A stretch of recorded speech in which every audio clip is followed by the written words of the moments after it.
muhaddisin wal qurra'i fi musadati sufiyatil muhaqqiqin wa tabi'in bismillah. Salih musannif fi hadzal kitab wa salih furu'ihim annallaha ta'ala yaqtashahu birahman firah wa yudum barakati masyaraman wa ulumihim wa nafahatihim fid dini wa dunya wal akhirah wa yahtimu lana bil husna wa huwa radin 'anna fi khairin wa radin 'afiyah wa ila hadratin nabi Muhammad sallallahu alaihi wasallam al-fatihah. A'udzu billahi minasyaitonir rajim. Bismillahirrahmanirrahim. Rabbil alamin arrahmanir rahim maliki yaumiddin. Iyyaka na'budu wa iyyaka nasta'in ihdinas siratal mustaqim siratal ladzina an'amta 'alaihim ghairil maghdubi 'alaihim waladdallin. Amin. Assalamualaikum warahmatullahi wabarakatuh. Bismillahirrahmanirrahim. Alhamdulillahirabbil alamin wassalatu wassalamu ala asyrafil anbiya'i wal mursalin sayyidina wa nabiyyina Muhammadin wa ala alihi wa sahbihi ajma'in. Qala al-musannif rahimahullah ta'ala wa nafa'ana bihi wa bi ulumihi fid dharain amin. As-sa'yu yaitu sa'i. Ini adalah rukun umrah yang ketiga. Jadi kemarin sudah disebutkan bahwasanya rukun umrah yang pertama itu adalah niat. Nah, niat atau yang disebut dengan ihram, yaitu di dalam hati kita mengucapkan aku berniat umrah dan berihram dengannya karena Allah Subhanahu wa ta'ala. Jangan sampai lewat daripada mikot dalam berniat itu. Kalau lewat daripada mikot, maka kita mesti kembali. Kalau tidak kembali, maka tetap sah umrah kita, tapi kita kena denda. Nah, intinya kan seperti itu. Kemudian yang berikutnya adalah tawaf. Dan tawaf sudah pula kita kaji, artinya rukun-rukunnya serta sunah-sunahnya. Nah, ini kita akan masuk kepada sa'i. Jadi praktik daripada tawaf rasanya belum adalah sedikit, ya kalau belum diterangkan ya Allah lah, maksudnya belum ada praktiknya.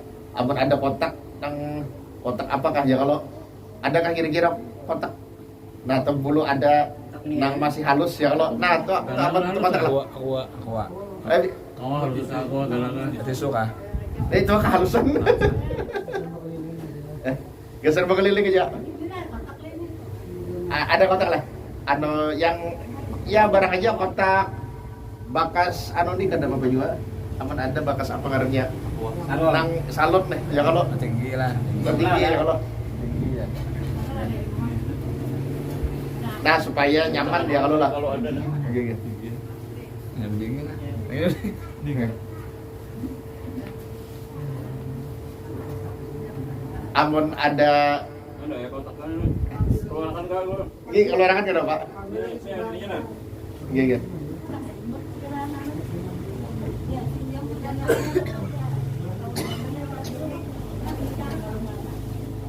Adinya pas hujan nih, pas gerimis ya kalau.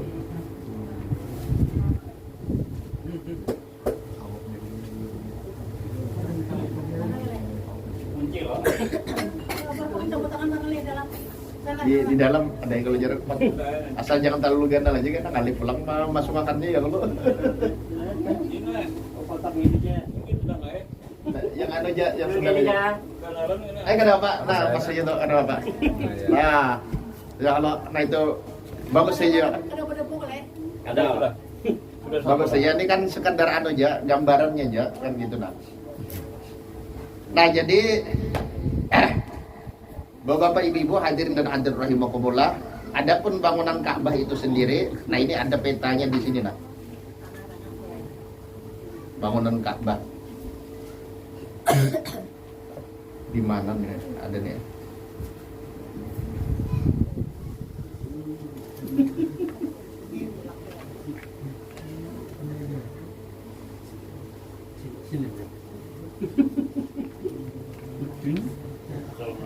Waalaikumsalam warahmatullahi wabarakatuh. Iya, masuk.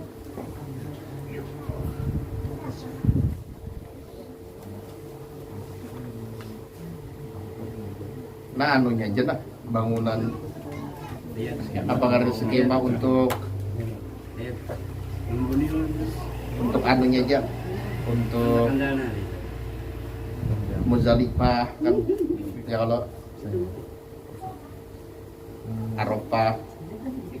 Nah, kedenda anunya skemanya di sini anu, apa ngarannya keterangannya kan gitu nah. Nah, jadi ulun terangkan aja langsung. Nah ini kan contohnya. Bismillah. Nah, Nah, pas nah.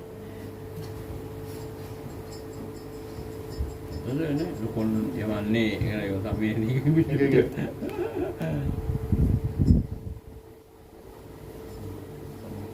nah jadi anggaplah kita ambil hajar aswadnya di sini ya Allah.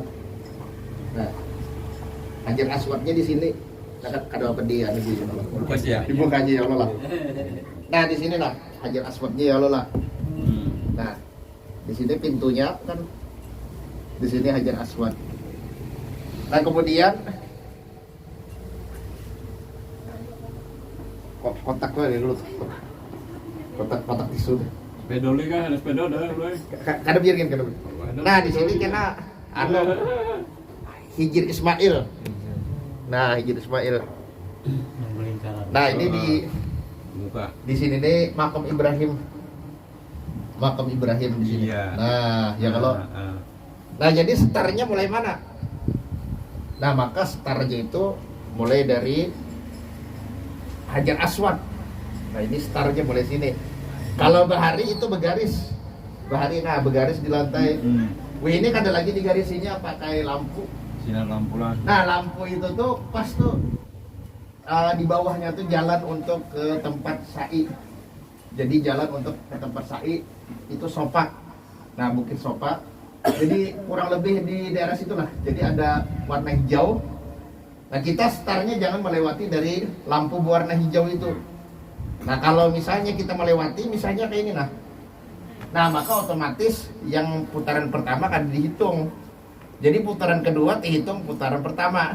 Nah jadi jangan sampai melewati daripada Hajar Aswad. Nah jadi ini kita yang anunya aja dulu, yang wajibnya lah ya kalau lah. Nah rukun-rukunnya dulu. Jadi kita wajib yang namanya tawaf itu dari Hajar Aswad, maksudnya sejajar. Yang sejajar itu apanya? Yaitu bagian tubuh sebelah kiri. Jadi bagian tubuh dari sebelah kiri jangan sampai bergeser dari bangunan Ka'bah. Nah, kalau kita mulai tawaf, startnya itu jangan sampai maju daripada posisi Hajar Aswad. Jadi ini ada aja orang mau lakukan lampunya. Nah, mulai bahari-bahari itu orang garisnya bahari itu. Tapi wah ini ada lagi pakai lampu. Nah jangan lewat, kalau mundur karena masalah, tapi kalau terlewat nah itu yang bermasalah. Jadi paling kada pas atau bermundur sedikit. Nah ini yang yang disunahkan ini ya memang awal-awalnya kita istilam, kemudian mengucup, nah lawan juga sujud kan itu sudah jelas. Tapi kita yang wajib ini dulu. Nah jadi ibaratnya itu kalau kita ini mulai start tawaf, maka jelas melawan arah jam. Kalau jam kan kayak itu. Nah kalau tawaf kan ini. Nah, jadi kita ini wajib bagian kiri daripada tubuh kita sejajar. Jangan sampai misalnya tak ini. Nah ini kada sejajar lagi. Bangunannya di sini. Atau tak ini kada sejajar lagi. Nah jadi kita harus berhati-hati. Manakala kita melangkah, lalu misalnya ada orang menggepak, lalu akhirnya awak kita ke ini. Nah, ada sejajar lagi sebelah kiri kita ini dengan Ka'bah. Atau tapi ini, ada sejajar lagi. Apalagi kita putar-putar misalnya. Nah, ini. Maka itu menyebabkan putaran kita ini menjadi batal kalau kita bertarus. Batalnya ini maksudnya bukan mengulang dari awal, kada. Putaran itu batal. Nah jadi kalau kita terputar-putar mau kada mau kita harus kembali ke tempat yang kita sebelum terputar tadi. Misalnya terputar di sini, mau kada mau kita mundur dulu. Nah mensejajarkan lagi awak kita bagian sebelah kiri kita lawan bangunan Ka'bah. Kalau misalnya kita terputar, nah terputar, lalu kita bertarus, maka putaran yang kita terputar tadi kada dihitung. Nah jadi batal, tapi batal dalam artian bukan mengulang dari awal, tapi kita mesti ditambahi satu putaran lagi. Nah jadi ini bedanya antara sholat dengan tawaf. Kalau sholat misalnya di rakaat ketiga bekantut, maka batal bertahan, wajib mulai awal. Tapi kalau misalnya tawaf di putaran ketiga bekantut, maka kita tulak kewuduan, maka kita menyambung aja, kada wajib dari awal. Nah intinya seperti itu. Nah jadi ini yang harus kita perhatikan adalah bagian kiri kita ini, nah jangan sampai tergeser dari bangunan Ka'bah. Nah ini, jadi dari sini ada garis hijau startnya. Nah kemudian seperti yang disebutkan kemarin-kemarin itu, kalau untuk laki-laki ini sunnah dengan romal untuk putaran yang 1, 2, dan 3. Nah cuma yang perlu diperhatikan jangan menghantas. Nah ini kan Hijri Ismail, lalu hendak menghantas misalnya jalan sini, nah kada awak, jadi harus mengelilingi Hijri Ismail ini, jangan sampai menghantas.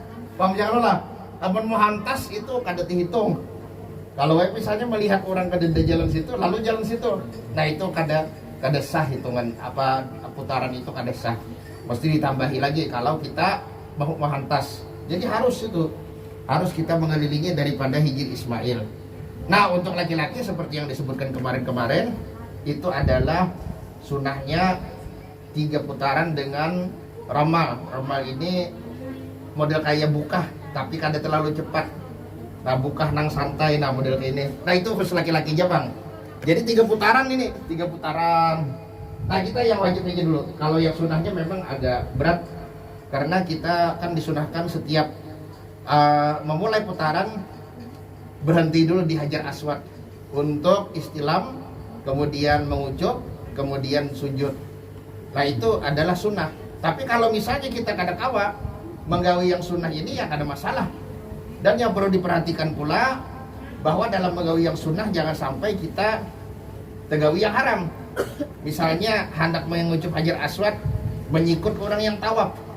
Nah apalagi sampai orang tarabah atau misalnya kena di dada dan sebagainya, nah itu justru jadi haram. Nah jadi melihat daripada situasinya, apakah memungkinkan atau kada. Nah intinya kayak itu. Nah jadi waktu kita tawaf untuk laki-laki, kalau di belakang tawaf itu ada sa'i, masuknya Pak RT ya. Nah jadi kalau kita ini laki-laki, nah ini dengan ittiba, kalau sesudah tawaf kita ini ada sa'i, yaitu yang semalam yang sudah digambarkan, yaitu membuka bahu. Jadi kain ihram yang atasan itu untuk laki-laki nih, membuka bahu. Nah, membuka bahu yang sebelah kanan. Jadi itu kalau kita tawaf, yang di belakang tawaf itu ada sa'i. Sunnah kita kain atasan ini dengan ittiba, yaitu meletakkan bagian tengah dari kain itu di bawah ketiak, kemudian ujung-ujungnya diandap di atas bahu sebelah kiri. Nah itu sunnah. Nah jadi 7 kali. Jadi sekali lagi kalau laki-laki sunnahnya yang 3 putaran ini ya nambah ini. Nah ya kalau belaju berlari kecil itu 3 kali yang lola. Nah karena misalnya yang keempat hajar yang santai. Nah yang keempat hajar yang santai. Nah kurang lebih begini lah. Nah jadi masalah istilam ini yang disunahkan selain daripada Hajar Aswad juga istilam untuk rukun Yamani itu disunahkan, itu di belakang itu. Nah tapi itu kalau kita kawa. Kalau kita kada kawa ya jangan dipaksakan. Jadi kita yang wajibnya aja lah kan gitu. Nah kalau kita kada bisa untuk menuju Hajar Aswad, atau bisa juga menuju tapi dengan ya tadi menyikut orang. Nah ini berbahaya, jangan sampai kita mengerjakan yang sunnah tapi akhirnya tegawi yang haram, mengganggu orang lain. Sama kayak kita tadarusan malam-malam dengan mic yang nyaring, jangan lolah. Nah sudah waktunya orang guring, mic-nya tetap nyaring. Nah maka itu bisa jadi haram kalau orang yang hendak istirahat merasa terganggu. Nah jadi intinya seperti itu. Jadi masalah mencium Hajar Aswad itu jangan diprioritaskan. Dalam kita beribadah haji atau umrah, yang kita prioritaskan adalah sekira sah ini ibadah. Nah jangan sampai ibadah kita kada sah, jauh-jauh ke sana timbul ibaratnya kan kada ada nilainya. Nah ini yang paling utama. Dan juga ini yang perlu diingat benar, bahwa kita melangkah ini, setiap langkah kita tujuannya adalah tawaf. Nah, setiap langkah kita tujuannya tawaf. Jangan sampai misalnya nih, kita tertinggal dari rombongan, lalu kita melangkah belaju untuk mengejar rombongan. Kadingat lagi tujuan tawaf itu kadingat lagi. Nah, yang di dalam hati kita hanyalah mengejar rombongan. Maka langkah itu dianggap membatalkan satu putaran. Kalau kita dalam putaran itu berubah niat, yang semestinya setiap langkah kita ini tujuannya adalah tawaf, karena kita ketinggalan, lalu kita kada lagi tujuan tawaf, melainkan tujuannya atau maksudnya adalah mengejar rombongan. Kalau misalnya keduanya nggak ada masalah, mengejar rombongan sekaligus tawaf. Nah, yang bermasalah ini apabila di dalam benak kita yang ada hanya mengejar rombongannya lagi, kadingat lagi lawan tawafnya. Nah, maka kita mesti menambalnya, itu dianggap kada sah. Jadi harus ditambahi lagi satu putaran. Paham ya kalau lah? Nah, jadi ini yang paling utama tadi, yang awak terputar gara-gara ditunjuk orang, lawan masalah kita ketinggalan. Nah, kalau yang terputar gara-gara ditunjuk orang atau apa, kalau kita bisa bebulik. Kalau kada kau bebulik, maka kita ulangi lagi satu putaran. Nah, itu juga yang ketinggalan tadi, niat terubah ya kalau lah. Nah, yang memang kita melangkah ini tujuannya untuk tawaf, gara-gara kita ketinggalan lalu terubah tujuan kita. Nah, itu dianggap kada sah putarannya itu, maka kita menambah satu putaran. Nah, intinya kayak itu. Nah, ini yang anunya tuh, yang wajibnya. Nah, praktek yang wajibnya. Nah, ini kada apa dipikirkan. Nah, jadi imbah, ada dulu. Imbah kita untuk tawaf 7 putaran itu memang ada sunahnya. Sunah tawaf, sembahyang sunah tawaf di belakang makam Ibrahim. Kalau kada kawa ya misalnya di belakang hijir misalnya kan gitu, nah, atau pokoknya di daerah manakah yang kalau kada kawa. Tapi kalau kawa di belakang makam Ibrahim, maka kita disunahkan untuk sembahyang sunah tawaf 2 rakaat di belakang makam Ibrahim.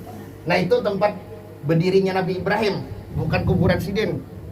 Nah, bukan kuburan Sidin, adapun kuburan Sidin itu ada di Palestina, kuburan Nabi Ibrahim alaihissalam. Jadi itu bekas kejajakan Sidin waktu membangun Ka'bah. Nah, bersama putra Sidin Nabiullah Ismail alaihissalam. Nah, ini nih sepintas daripada sejarah Ka'bah. Nah, kemudian kita berpindah kepada sa'i. Ini rukun umrah yang ke-3. Sa'i. Nah, jadi sa'i ini apa maksudnya? Maksudnya itu adalah berbolak-balik. Tapi berbolak-balik ini satu kali pergi itu dihitung satu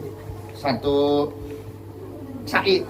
Kemudian kalau pulang lagi, nah dari Safa ke Marwah itu kan pergi. Dari Marwah ke Safa pulang. Nah, itu dihitung 2 sa'i. Jadi kita wajib 7 sa'i. Nah, dari Safa ke Marwah 1, dari Marwah ke Safa 1, jadi 2. Kemudian dari Safa ke Marwah pulang 3 dan seterusnya. Karena yang ke-7 itu pasti di Marwah. Nah, jadi yang ke-7 itu pasti di Marwah. Nah, itu adalah satu bukit. Safa dan Marwah itu masing-masing adalah bukit. Adapun tempat sa'i itu adalah semacam dataran yang lebih rendah daripada kedua bukit itu. Nah, jadi ibaratnya perut daripada bukit Safa dan Marwah. Nah, jadi huwa ayas'a sab'a marratin baina jabali Safa wal Marwati. Artinya yang namanya sa'i itu adalah kita berjalan 7 kali. Nah, antara Safa dan Marwah. Nah, ini adalah merupakan kewajiban yang termasuk kategori rukun. Jadi baik rukun haji ataupun rukun umrah, nah ini adalah diantaranya sa'i. Nah, kemudian syarat-syaratnya. Nah, kalau kemarin itu tawaf sudah jelas, syaratnya adalah dia wajib.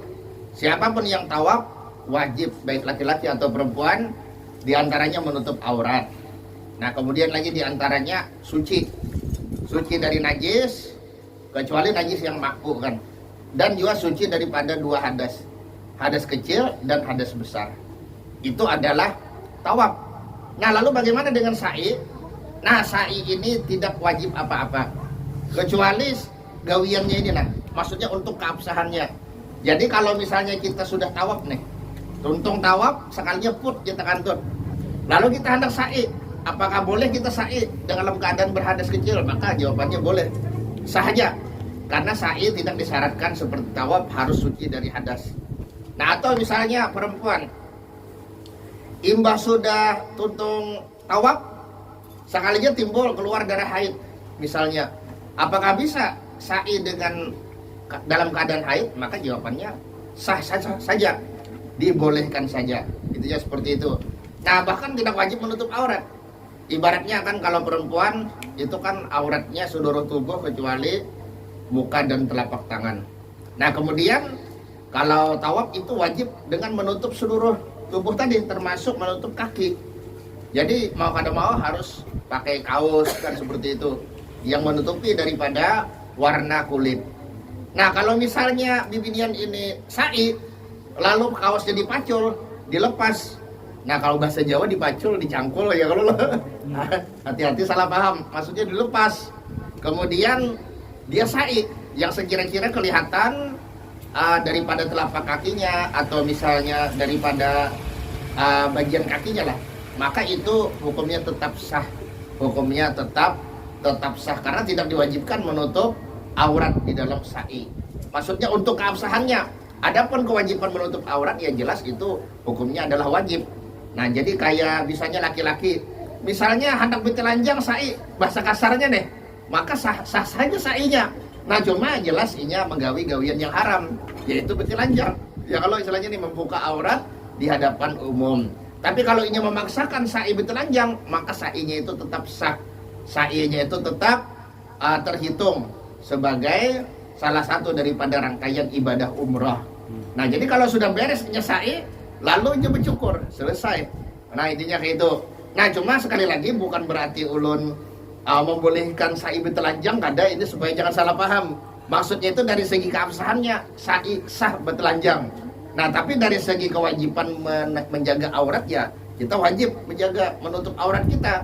Nah, jadi tetap aja haram, tapi bukan sa'inya yang haram, melainkan gawian membuka aurat itu yang haram. Adapun sa'inya tetap hukumnya adalah sah. Nah, intinya seperti itu. Jadi yang namanya sa'i ini beda dengan tawaf dalam masalah rukun-rukunnya, masalah syarat-syaratnya. Dan juga tempat sa'i ini selamanya tidak bisa diwakafkan. Jadi tidak ada satupun yang bisa mewakafkan tanah untuk sa'i. Tanah maksudnya yang di tempat sa'i itu tidak bisa diwakafkan karena itu sudah ditentukan oleh Allah Subhanahu wa taala sebagai tempat sa'i.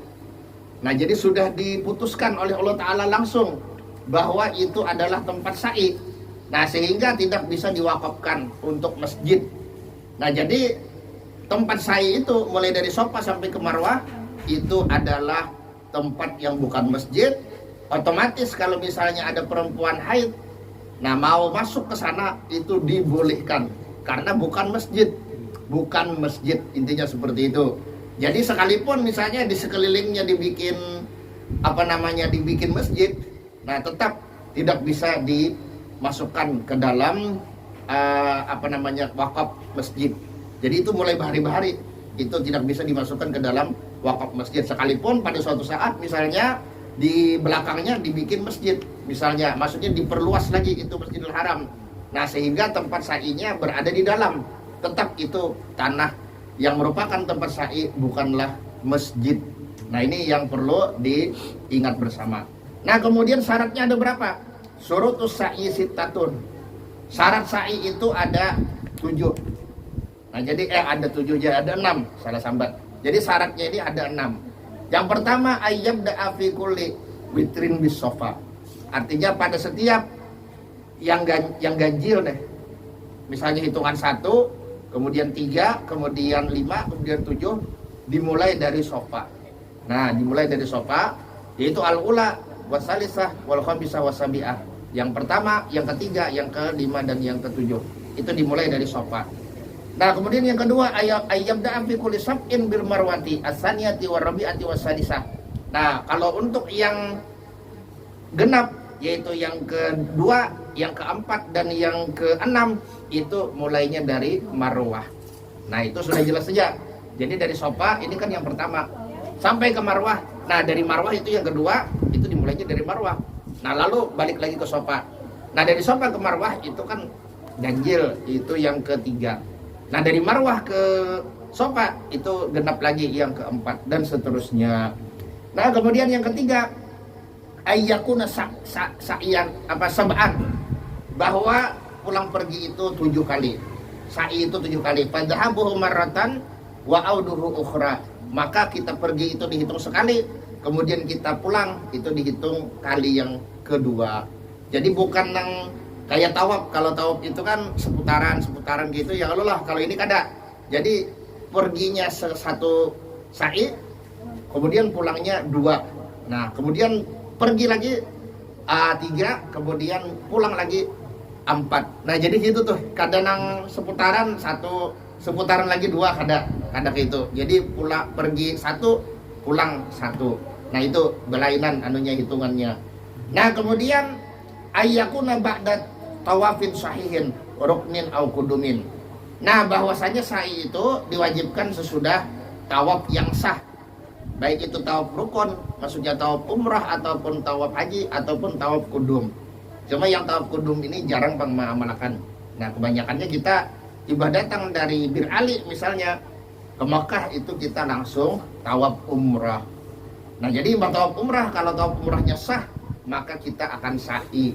Nah, tapi kalau tawaf umrahnya itu tidak sah, misalnya kurang seputaran ini mungkin karena ya kayak kita tadi terputar, kita sangka kita sudah 7 putaran, padahal putaran yang kita awak terputar tadi itu ada sah, jadi mesti ditambahi. Atau putaran yang kita sudah terbalik niat. Nah, yang asalnya kan kita ini melangkah, setiap langkah kita itu adalah untuk tawaf. Ternyata karena kita ketinggalan rombongan lalu melangkah untuk mengejar rombongan. Nah, itu dinyatakan tidak sah itu putaran.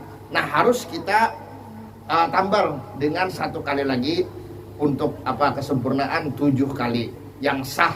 Nah, jadi kalau misalnya yang kayak tadi lalu sa'i, otomatis sa'inya kada sah. Kalau misalnya kita kada menambal sekali putaran. Nah, intinya kayak itu tuh. Lalu akhirnya sa'inya kada sah. Nah, kalau kita sangka tawaf kita itu sah, kemudian kita sa'i, kemudian kita bercukur, maka tahallul kita pun juga kada sah. Nah, maka bercukur ini kalau langsung 3 helai rambut ya Allah dalam waktu dan tempat yang bersamaan, maka kalau kita masih dihukumkan dalam keadaan ihram sekalipun kita tidak menyadarinya, nah maka itu kita kena dam. Damnya ini adalah menyembelih kambing. Tapi ada pilihan. Kalau misalnya kita asa berat menyembelih kambing, boleh aja puasa 3 hari. Asa berat juga 3 hari, ada lagi yang lebih ringan, yaitu memberi makan orang miskin di tanah haram sana, di Mekah sana, 1 orang miskin setengah sok. Jadi kalau 6 itu jadi 3 sok. Jadi 3 sok dibagi 6. Jadi masing-masing dapat setengah sok. Nah, intinya seperti itu. Jadi 1 sok itu kalau dalam mazhab Syafi'i adalah sekitar 2,75 kg. Nah, jadi itu dibagi 2. Nah, dibagi 2 1 sok itu ya setengah sok. Berapa itu 1,275, berapa itu 1, berapa lah kan gitu nah. Nah, 2,75 bagi 2 lah. Nah, itu untuk masing-masing orang. Ini 2,75 dibagi 2. Nah, untuk masing-masing fakir miskin. Yang syaratnya itu fakir miskinnya harus yang di Mekah. Nah, intinya seperti itu. Nah, jadi ini termasuk pelajaran yang perlu kita ketahui bersama, supaya ketika kita melaksanakan daripada ibadah haji atau ibadah umrah, maka kita pulang dengan yakin bahwasanya ibadah kita itu sah. Karena kalau kurang kajiannya bisa-bisa kita ragu. Basia bahari aku nang ini, bahari nang ini yang lalu akhirnya jadi was-was pulang.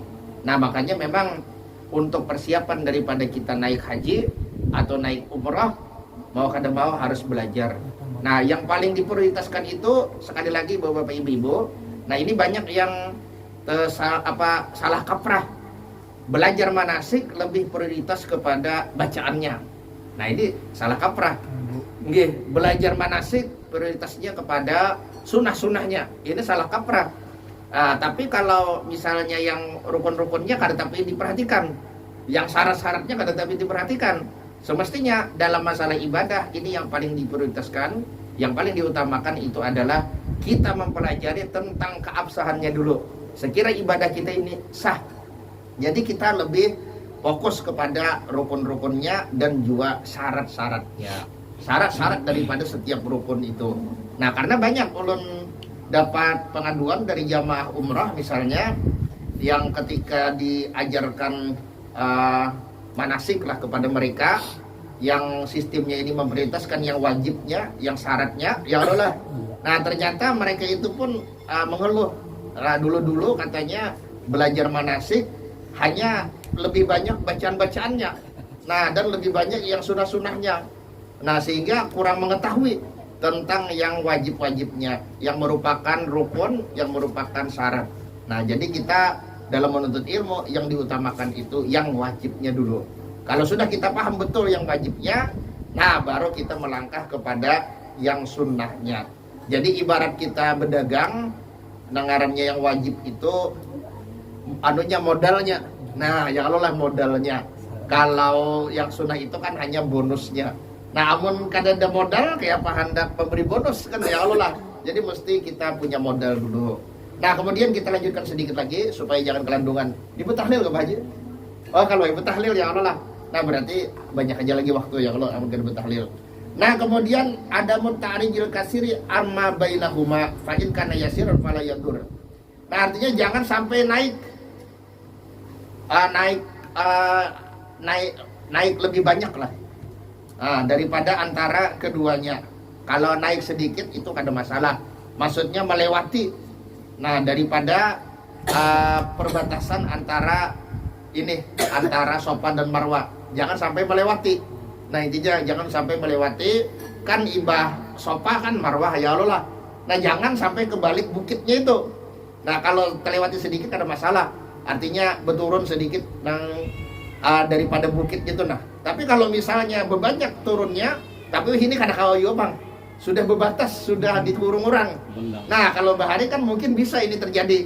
Nah, ini sudah dikurung orang, jadi kita kada bakal juga. Nah, istilahnya kan naik lebih dalam lagi kan gitu. Nah, jadi sudah dikurung sehingga insya Allah aman aja daripada ini syarat. Nah, kemudian waktunya kapan? Ya, waktu sa'i ayyakuna ba'da tawafin sahihin. Bahwa waktu sa'i itu adalah sesudah tawaf yang sah.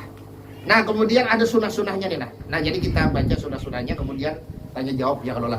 Nah, kemudian sunanus sa'i, sunah-sunahnya nih. Al-irtiqa'u ala Safa wal Marwa qadra qamatin lirrajuli.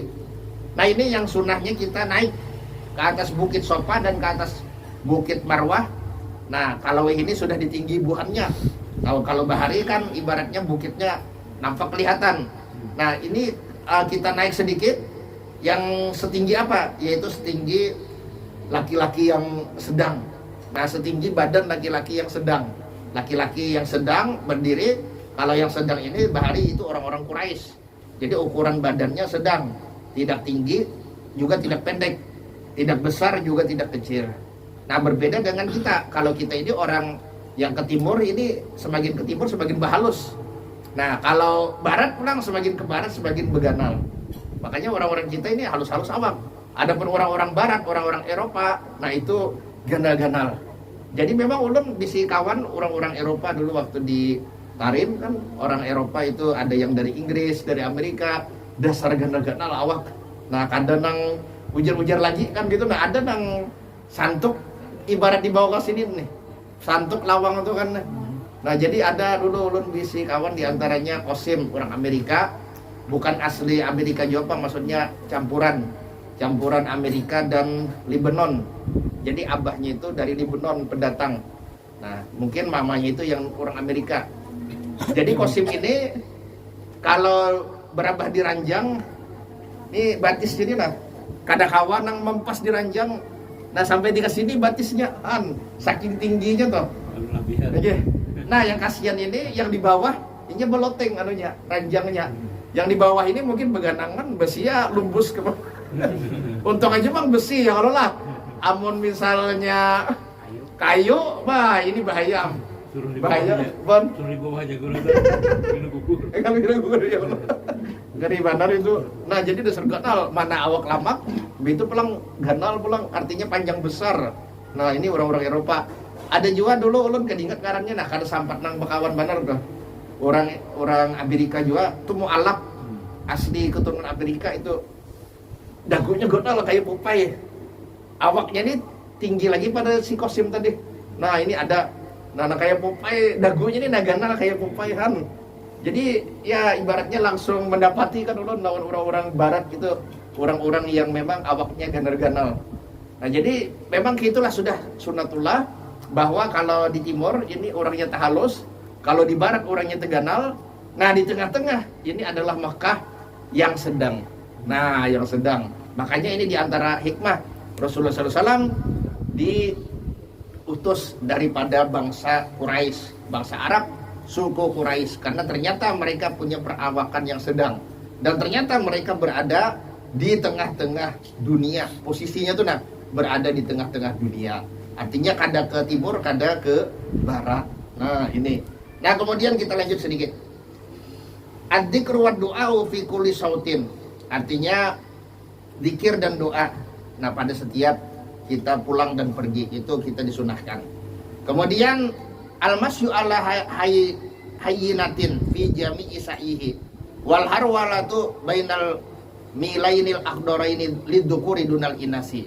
Nah berjalan, nah artinya dengan tenang pada sekalian sa'inya itu. Cuma ada yang disebut dengan harwalah. Harwalah ini maksudnya kita inilah beralih kencang, tapi khusus untuk laki-laki. Nah jadi harwalah ini kapan? Nah ini Pilar hijau gue. ada yang hijau tuh nah kalau ini lampu pagi ya kan ada lagi diolahnya pilar tuh pakai lampu. Nah jadi kan ada dua lampu itu mungkin jaraknya ada kan kira-kira 300 meteran sama tuh atau 200 meter. Nah itu bagi laki-laki sunnah buka. Nah ini lari kecil ya.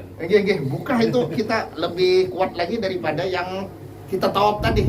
Nah kalau ramal itu kan yang lari yang santai ya kalau lah. Nah kalau ini untuk laki-laki kita disunahkan untuk melangkah lebih cepat.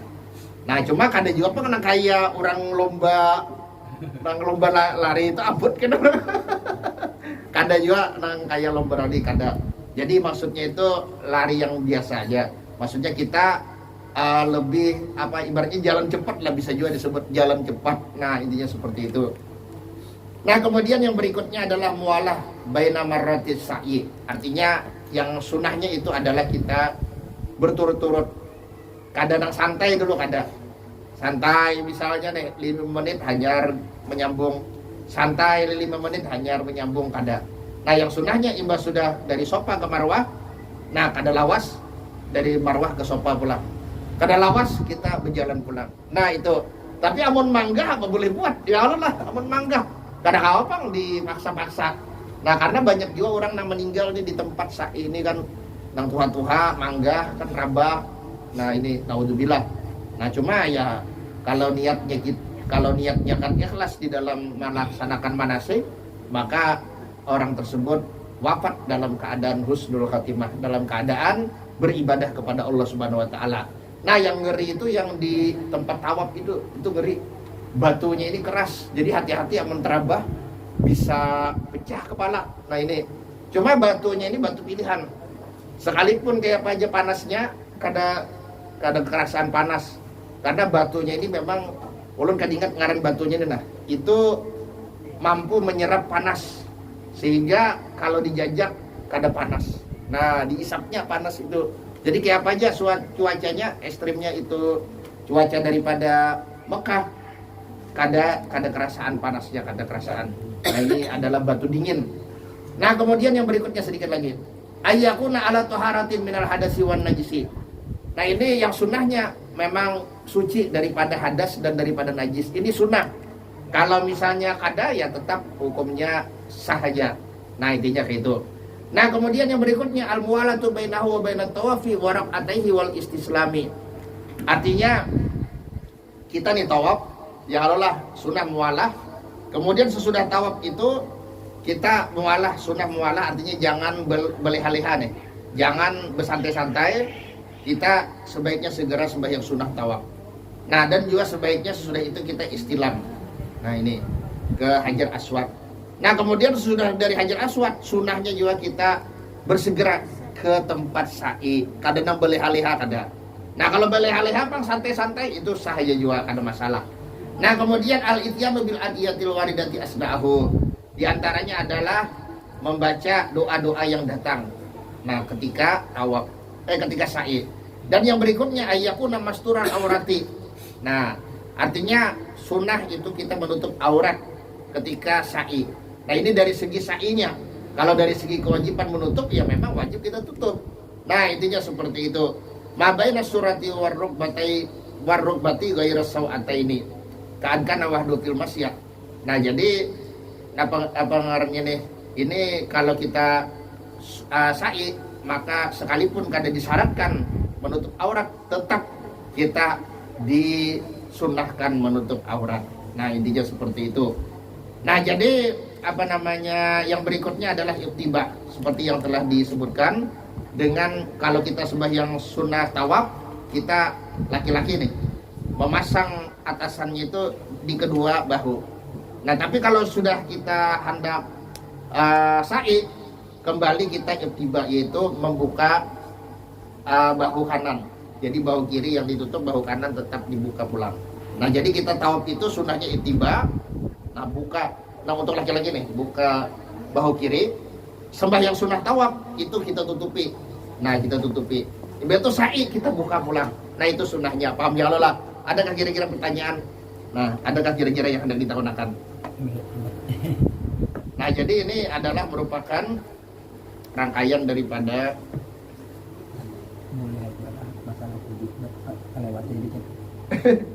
lain haji. Iyalah. Kelewati bang bener. Berarti asal jangan nang panjang ya lu karena parak isa aja. Oke ini. Lagi. Yang kita gunakan bukan syarat, bukan rukun. Kayaknya kita ini ragu tadi itu berhadaskah, sesudahnya atau sebelumnya tadi berhadaskah, atau batalkah, atau wudu atau batal kita tidak tahu. Jadi itu apa caranya? Dan juga yang ragu batal kada apa itu syaratnya, caranya.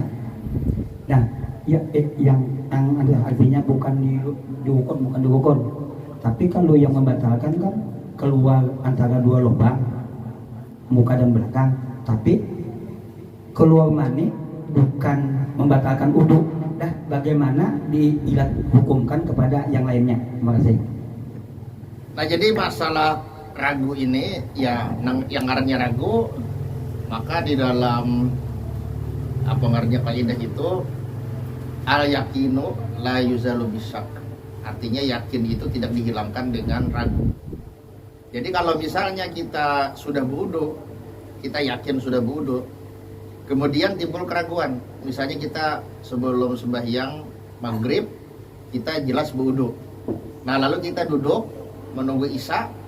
Pas adzan isya, lalu kita ragu.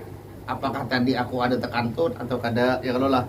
Apakah aku tadi ada tegantung bini atau kayak apa kan gitu. Nah maka ragu-ragu itu kada menjadi hal yang membawa pengaruh kepada hukum. Jadi intinya ragu-ragu dalam apapun, karena dalam kaidah fikih al aslu al adam, hukum asal daripada sesuatu yang diragukan itu adalah adam, artinya tidak. Jadi kalau misalnya kita ragu tadi itu aku ada tekantut kah kadang-kah, dan kita yakin bahwa sebelumnya kita berwudu, nah lalu kita timbul datang ragu, aku tadi ada tekantut kah kadang-kah, 50-50, 50-50, atau ada tergantung bini kah atau kadang-kah, nah 50-50, atau yang lain-lain daripada masalah yang bermacam-macam. beragam tentang masalah najis, tentang masalah yang lain-lain. Kalau kita ragu, maka hukum asalnya adalah adam, artinya tidak ada hadas, tidak ada najis, tidak ada apapun. Nah, itu adalah menurut kaidah fikih. Nah, jadi kalau misalnya kita pas adzan Isya lalu kita ragu apakah tadi ada tekantut atau kada. Nah, ragu ini 50-50. Nah, jadi ragu ini maksudnya kada kau memutuskan tekantut kata dia aku kada kah. Nah, itu 50-50. Karena dalam masalah yang di dalam hati ini ada 4. Yang pertama itu adalah ilim atau yakin. Itu 100%. Kita tekantut, memang kita mengetahui 100% bahwa kita tekantut. Nah, kemudian yang kedua ini adalah zon. Zon itu adalah dugaan kuat. Nah, dengan adanya tanda. Nah, misalnya apa ngarannya nih, tadi aku sebelum adzan ada kata di tekamnya atau kada kah kan gitu. Nah, maksudnya ke WC kata di kada kah. Nah, kan ada tanda. Misalnya kan tanda bahwa bagian selangkangan kita basah, kan berarti kan tanda bahwa kita ini bakas bekami tadi kan gitu. Nah, ada tanda kalau namanya zon itu. Jadi kita menduga kuat kada kawa disebut menduga kuat kalau tidak ada tanda. Dan tanda itu pun harus tanda, kalau bahasa Indonesianya indikasi. Nah, indikasi kalau bahasa Arabnya qarinah yang zahir, qarinah yang betul, yang kuat. Nah, qarinah yang kuat. Kalau tandanya tanda-tanda yang lemah, indikasi yang lemah itu kada masuk. Jadi zon ini ada tanda yang kuat, artinya ada indikasi kuat. Nah, itu. Kemudian ada yang namanya syak. Syak ini 50-50 karena kau menentukan apakah tadi aku tegatuk bini atau kada. Tegatuk bini kah kada kah? Rasanya ada, tapi apakah malam ini kejadiannya atau semalam? Ya kalau lah. Nah, maka ini 50-50, maka dalam hukum Islam yang 50-50 ini kada berpengaruh kepada hukum apapun. Nah, sehingga kalau kita waktu maghrib itu betul-betul yakin bahwa kita memang dalam keadaan berwudu. Nah, karena kita sembahyang maghrib, ya kalau lah tentu kita berwudu sebelumnya. Nah, kemudian sudah maghrib kita ragu-ragu, atau misalnya pas isya kita ragu-ragu, maka sebenarnya wudu kita itu kada batal. Nah, sebenarnya wudu kita itu kada batal karena al-aslu al-adam, hukum asal pada sesuatu yang diragukan adalah tidak ada hadas. Nah, intinya kan gitu. Nah, cuma ada kesunahan. Kesunahannya itu adalah kita wudu ihtiyat namanya. Jadi niatnya bukan mengangkat hadas, tapi berhati-hati. Ihtiyat artinya sahajaku berwudu ihtiyat. Nah, sunnah karena Allah Ta'ala. Nah, maka itu adalah merupakan wudu yang sunnah. Nah, wudu yang sunnah, bukan wudu yang wajib. Kalau wudu yang wajib itu adalah wudu untuk mengangkat hadas. Ketika kita hendak sholat atau hendak tawaf dan sebagainya, daripada pekerjaan-pekerjaan yang diwajibkan suci dari hadas di dalamnya. Nah, jadi intinya itu. Jadi sunnah kita wudu ihtiyat, tapi bukan wudu yang mengangkat hadas, bukan. Itu hanya sunnah. Nah, dan juga kalaupun kada wudu ihtiyat, tetap seandainya kita sembahyang isya kan gitu, nah tanpa berwudu, nah itu tetap, maksudnya tanpa berwudu nang ibah ragu tadi, itu tetap hukum sholat kita adalah sah. Nah, beda kalau memang kita yakin bahwa kita tekantut, mau kada mau kita harus wudu kan, seperti itu. Yakin ini ya kita jelas kan, ibaratnya bila tekantutnya tadi kan, ya Allah lah, atau bila tergantung bininya nang sebelum adzan tadi misal, dan seterusnya.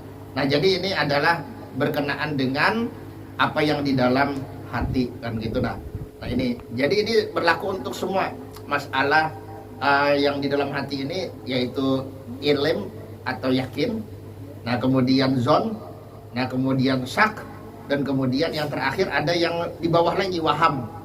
Nah, kalau yakin itu 100%, kalau zon itu ya 75 ke atas lah, 80 atau dan seterusnya lah kan gitu. Nah, mendekati yakin. Kalau syak itu 50-50, 50-50. Kalau waham itu hanya mungkin 10% atau kurang. Nah, intinya seperti itu. Nah, jadi kita kadang salah menyambat yakin. Nah, aku yakin aja ini aja. Nah, yakin itu harus bujur-bujur sadar yang kita yakini itu apakah terjadi atau kada. Nah intinya kayak itu. Jadi yakin itu harus sesuai dengan fakta. Kalau kita tidak bisa menunjukkan faktanya, maka itu bukan disebut yakin. Itu adalah syak. Nah intinya kayak itu. Nah itu adalah syak. Nah jadi kita kadang-kala ibaratnya itu mengatakan sesuatu aku yakin begini atau aku menduga kuat begini. Kalau yakin itu harus faktanya bisa kita tunjukkan.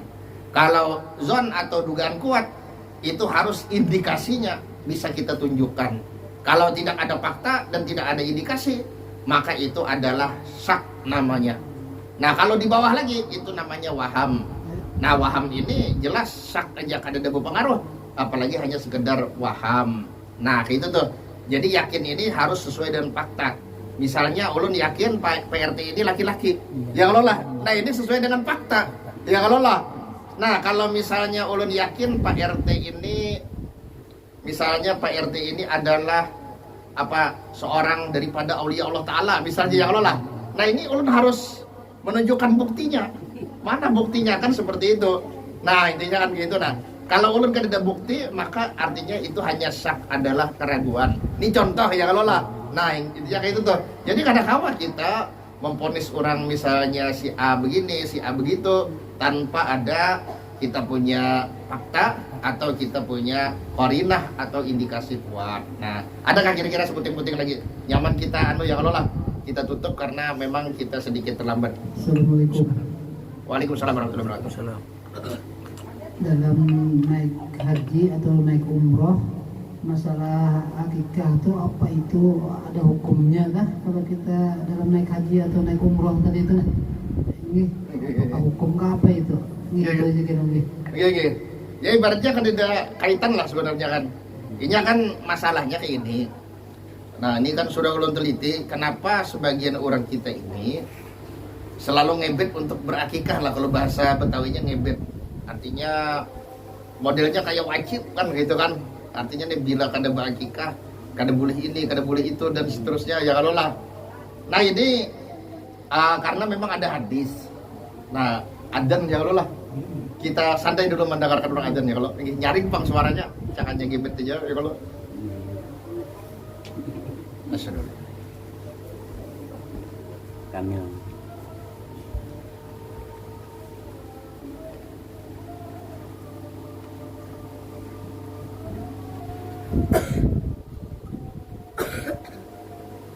Asyhadu an la ilaha illallah.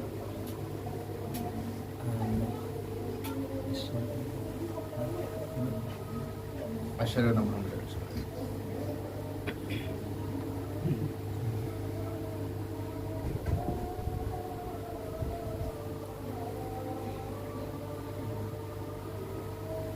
Asyhadu anna Muhammadar Rasulullah. La ilaha illallah.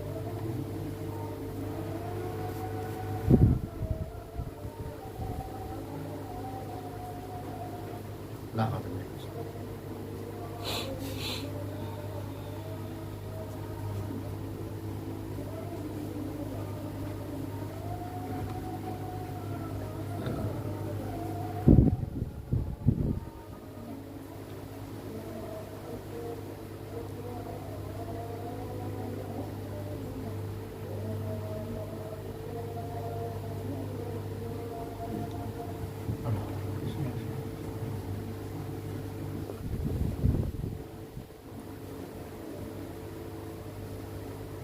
Nah itu memang ada hadis.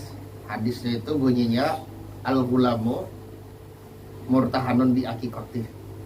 Nah, atau kulu gulamin murtahanun bi akikoti. Artinya setiap anak yang lahir itu tergadai dengan akikahnya. Nah apakah ini hadis menunjukkan bahwa akikah itu wajib? Maka para ulama dalam mazhab yang empat mengatakan ini hadis tidak punya petunjuk. Tidak artinya menunjukkan, nah maksudnya tidak menunjukkan kepada bahwa akikah itu wajib dengan ini hadis. Jadi memang ini hadisnya hadis sahih, yaitu kullu gulamin murtahanun bi akikati yudbahu anhu yaumas sabi wa yuhlaqu ra'suhu wa yumatu anhul adab. Kemudian ada lagi satu riwayat wa yusamma. Nah, jadi pada hari ketujuh itu memang sunnah diakikahi. Kemudian diberi nama. Kemudian juga dipotong, dicukur, artinya dipotong habis rambutnya. Nah, untuk menghilangkan gangguan daripada kepalanya kan gitu. Nah, jadi itu yang sudah dipotong rambutnya ditimbang. Nah, berapa timbangannya itu? Maka kita disunahkan bersedekah dengan sejumlah timbangannya itu. Misalnya sekian on, misalnya nih rambutnya misalnya 0, sekian on, maka kita sudah bersedekah dengan emas 0, sekian on itu. Nah, kalau ya emasnya kan kadang kalau dibagi ya duitnya lah kan gitu. Nah, jadi intinya itu hadis menurut ulama dalam mazhab 4, yaitu mazhab kita sendiri, mazhab Syafi'i, kemudian mazhab yang lain juga, nah, bahwa tidak menunjukkan kepada kewajiban berakikah. Nah, karena tidak ada satupun dalil yang mewajibkan, yang menunjukkan kewajiban berakikah dengan dengan istihad dari para fuqaha mazhab 4. Semua dalil-dalil yang berkenaan dengan akikah itu dalam pandangan mereka, baik itu imam kita Imam Syafi'i ataupun Imam Malik atau misalnya Imam Abu Hanifah atau Imam Ahmad, nah, tidak menunjukkan bahwa itu adalah kewajiban. Nah, jadi dalam mazhab kita, mazhab Syafi'i, akikah itu sunnah muakkad. Nah, begitu juga dalam mazhab Imam Ahmad, akikah itu sunnah muakkad. Adapun dalam mazhab Imam Malik, akikah itu adalah mandub. Nah, itu di bawah sunnah. Kalau sunnah itu memang jelas hadisnya bahwa itu adalah sunnah. Kalau ini masih ada remang-remang menurut Imam Malik, sehingga tingkatan pahalanya itu masih di bawah pekerjaan-pekerjaan sunnah. Itu disebut dengan mandub. Nah, kemudian dalam mazhab mereka. Nah, kemudian kalau menurut Imam Abu Hanifah justru bukan sunnah. Itu hanyalah pekerjaan mubah. Nah, itu pekerjaan yang ditakrir oleh Rasulullah. Karena itu pekerjaan akikah bukan datang dari Rasulullah. Pekerjaan akikah itu dari orang-orang jahiliyah. Jadi orang-orang jahiliyah kalau lahir anak, maka mereka akan menyembelih onta atau menyembelih kambing atau menyembelih binatang ternak yang lain lah. Domba misalnya, itu memang tradisi orang-orang jahiliyah. Kemudian ditakrir oleh Rasulullah, artinya dinyatakan bahwa itu adalah termasuk perbuatan yang dibolehkan di dalam Islam. Nah, bahkan ada beberapa hadis yang menunjukkan itu dianjurkan, tapi bukan diwajibkan, dianjurkan. Nah, jadi yang dimaksud murtahanun di situ para ulama pun berbeda-beda pendapat. Artinya yang tergadai itu nah apa? Kalau orang kita banyak memahami, nah ini yang menyebabkan salah sangka. Tergadai ini artinya ngalih masuk surga. Tergantung. Ya kalau istilahnya nih, kadang masuk surga. Nah ini, maka itu adalah merupakan anggapan yang menyalahi daripada pendapat imam-imam yang 4 itu. Jadi maksudnya itu adalah ada yang menafsirkan tergadai kehormatannya. Karena anak daripada orang-orang Arab jahiliyah itu sebagai tanda dia terhormat adalah dengan diakikahi. Nah ini, kemudian ada yang mengatakan bahwa tergadai dalam artian ketika seorang anak itu lahir, maka ada sebagian setan itu yang berusaha untuk mengurungnya. Nah, supaya bebas dari kurungan itu, maka caranya dengan diakikahi. Nah ini menurut pendapat sebagian ulama dalam mazhab 4. Nah, kemudian lagi ada yang menafsirkan yang dimaksud tergadai di sini adalah kalau anak ini meninggal sebelum balik, sedangkan orang tuanya sebelum meninggalnya itu mampu lah untuk berakikah karena bakhil lalu kada hukum menikahi.